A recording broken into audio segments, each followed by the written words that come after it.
Hey everybody, welcome to today's webinar. My name is Dimitri, and today we're going to be looking at the brand new Tricaster S. Now this Tricaster is the first of its kind. It's actually software only that runs on off-the-shelf hardware. As long as your hardware meets the minimum requirements, you're able to run the software and basically do most of the things that standalone Tricasters do. Now, historically, up until now, NewTek and then BizRT have manufactured all the hardware for their Tricasters, and now with the Tricaster Mini S, you can do it on almost anything, again, as long as it meets the specs.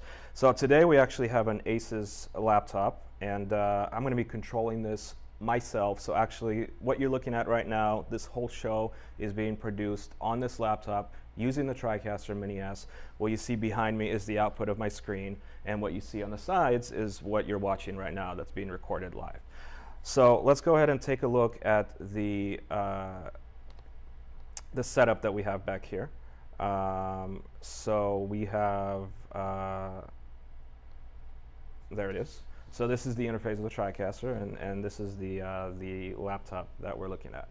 So we have two cameras. One is a PTZ camera that's right behind me, and that's actually right over here.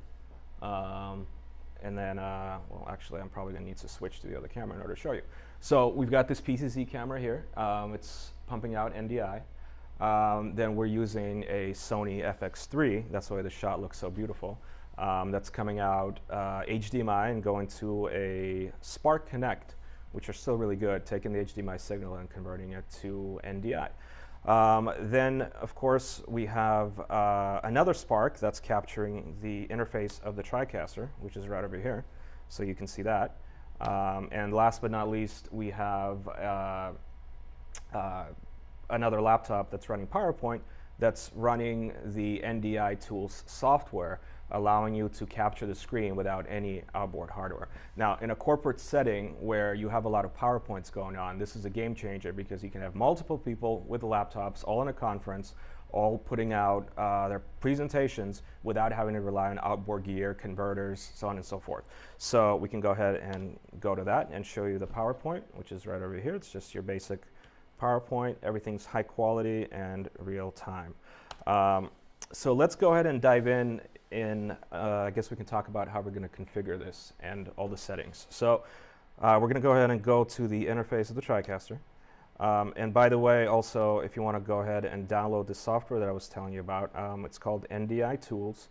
And I'm going to drop the link right below, and that's it. You can go to www.ndi.video and download this. So it comes with a whole bunch of different things. Virtual camera is one of them. There's the viewer app, which allows you to view an NDI source and so on and so forth. But this presentation isn't about NDI. It's specifically about the Tricaster Mini S. So that's what we're going to focus on. Now, again, because this runs on a laptop, and I'll go ahead and show this again. Here's the laptop right over here. I've animated some presets with the PTZ camera, so we can go ahead and zoom in on the laptop right over there. Yep. This laptop is $1,500, which is incredible, right? Because for $1,500, you basically have an 8-input switcher that is all NDI. Now, you can actually also use the built-in webcam in your laptop. So I'll show you guys how to do that. That's pretty amazing. So, but you know what? Before I get ahead of myself, let's start from the very beginning. So once you load the session, you are presented with, this interface. And then, of course, that's where you set up all of your inputs. So first thing to do is to go ahead and click on this gear icon and go to Input. And then that's where you pick your source. So because this is NDI, all of these are self-discoverable. So as long as you're on the same network, the same subnet, on a gigabit switch, definitely need a gigabit switch, but those are super cheap and inexpensive now. All these sources will populate, and here we have this machine. That's my PowerPoint machine. Cam 2 is the PTZ camera behind me. These two are the two Sparks, and then finally the PC that's running the software. So here you will choose which input you want to see. So for example, right now on input 1, I have one of the Sparks, right? But let's say I wanted input 1 to be the PTZ camera. Well, easy. So you just pick that,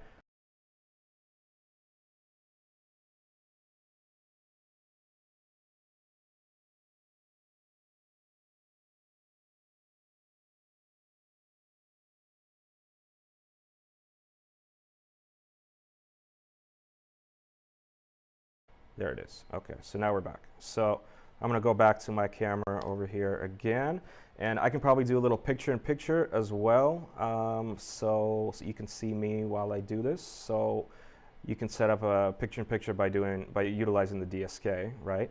So you can do all your resizing and everything in this DSK under the little gear icon. So what we want to do is we want this picture-in-picture, let's say, to show the interface of the Tricaster. So we'll go to Inputs 3, and then there's that.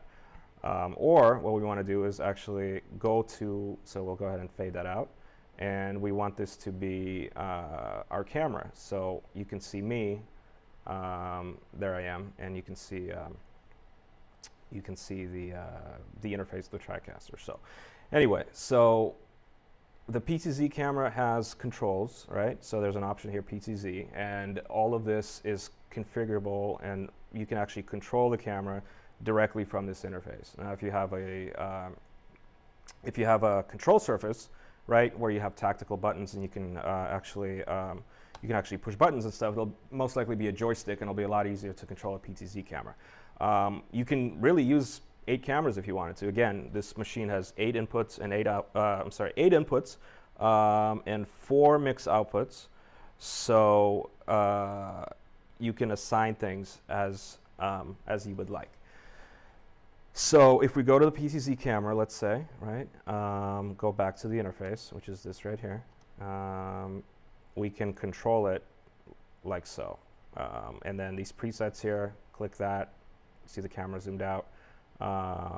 We can pan it, tilt it. So let's say we wanted this camera to have a side view of my face. I'll go ahead and go to that camera. So there's the camera right over there. That's the PTZ camera. So we can go ahead and go to zoom, pan and tilt, and you have full control on all of the inputs. So that is pretty amazing. And you can do presets. There's a lot of more advanced features that you can do to make that work. So going back to the first camera, which is this. Now, we were talking about outputs, right? So this has 2 streaming destinations built in, and you can stream, so it has 2 different encoders. And so out of the box, you have Facebook, Vimeo, YouTube Live, and all you need to do is just pick which one you want to stream to, hit the little gear icon next to it, and actually right now we're logged into my YouTube channel that you're watching this on, hopefully, and you choose what event you want to stream to, and then hit stream, and it'll show up on YouTube. It's that easy. Same thing for Facebook and Vimeo. You log in, give them your authorization, and you're streaming out of the box. If you want to get more technical, you can go in and you can configure all the different settings, what resolution, what frame rate, what bit rate, what codec, but honestly, everything's already kind of out of the box done for you, so you don't have to spend too much time on that. Then, of course, you can record as well, and that's what we're doing right now. This is being recorded. There's not a lot of configuration on that, but the quality is really, really good. So you should be able to take these files, drop them into Adobe Premiere or DaVinci Resolve, and you can start editing right away. Audio, right? If we go to the audio mixer here, you can see the input right now that's working is my mic. So you're hearing this right off the mic, right? I can clap and it'll be loud.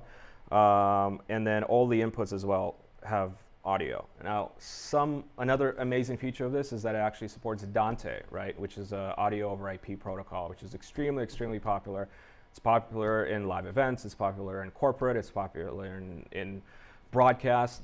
And so if you've got a lot of people talking, right, you want ideally someone to mix it for you if you're doing a larger event. Let's say you're doing a town hall meeting or a conference, in a big ballroom in a hotel or something like that. So what you can do is you can take that Dante audio directly out of a console through your network and interface it straight in. So if, let's say, we wanted input 2 to be our Dante audio, all we would go is go to connection, go to local, and then over here, as long as you have the Dante virtual sound card installed, it'll pop up. Now, we don't have this currently in this demo, but It's as easy as that. So it'll show up, you'll see Audinate ASIO, and then you pick which channels you want, and then that appears straight in. So you don't need any, audio to digital converters, analog to digital, any interfaces. It's all built in.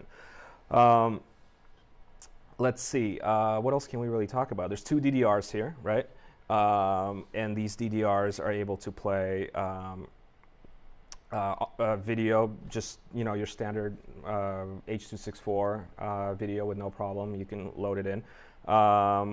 I believe there's ProRes support as well. I think that's recently been introduced, but don't quote me on that. I know the flagship Tricaster Vision now has native ProRes playback support. I'm not sure if this does as well. I haven't had a chance to test it, but it's there as well. So if we go and we navigate to our DDR and we pick a clip, this is something I recently shot in New York, and so we just go to our DDR, right? And so as we play it, I'm going to mute it because we don't really need to hear it. So we'll go to audio mixer, DDR. It's muted already, good. And so once you play it, hit that, and then it appears, and we can put it on program, and that appears as well. So going back to me, so you have 2 of those playbacks that you can utilize at the same time. Now you can also use those for animated graphics. So if you wanted lower thirds that are pre-built, as long as they have an alpha channel, you can drop those in, and they'll appear live over video. Of course, you have your DSKs, which are downstream keyers, and we use those for lower thirds. So when I first started the video and you saw my name pop up, right, you hit that, and that's your lower third. If, let's say, you wanted to edit that, so I wanted to go to Live Production Specialist, and I wanted to change that to Live Production Newbie, right? Boom, you can do that, and there you go. I'm going to change that back because I like my title the way it is. But anyway, going back to NDI tools, for example, is another one. You can choose different transitions of how you want them to animate. So right now I have it through a fade, but let's say you wanted to do something cool. You pick your